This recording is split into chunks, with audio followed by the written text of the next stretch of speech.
قانون بنانے والے جاہل نہیں ہو سکتے، لیکن سمجھ میں نہیں آتا کہ قوانین میں اکثر مضحکہ خیز خامیاں کیوں رہ جاتی ہیں۔ ہم انسان کی فطری کمزوریاں دبا سکتے ہیں، ان کو کسی حد تک روک سکتے ہیں، مگر ان کا قطعی انسداد نہیں کر سکتے۔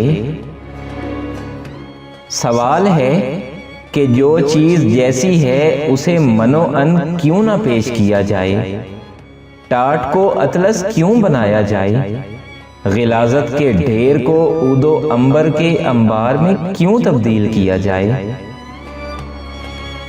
حقیقت سے انحراف کیا ہمیں بہتر انسان بننے میں معاون ہو سکتا ہے؟ ہرگز نہیں۔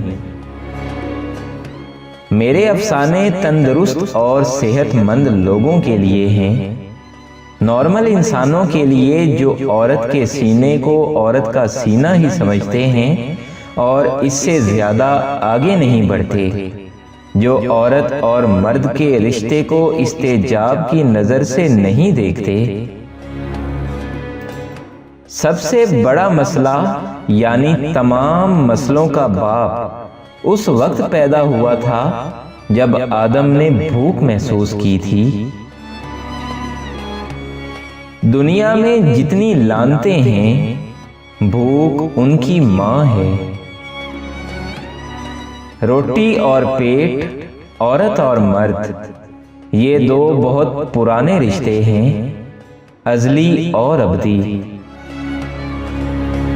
جو لوگ ہمارے افسانوں میں لذت حاصل کرنے کے طریقے دیکھنا چاہتے ہیں، انہیں یقیناً نا امیدی ہوگی۔ عصمت کی حفاظت ضروری ہے، مگر پیٹ کی بھوک مٹانا بھی ضروری ہے۔ پہلے مذہب سینوں میں ہوتا تھا اور آج کل ٹوپیوں میں ہوتا ہے۔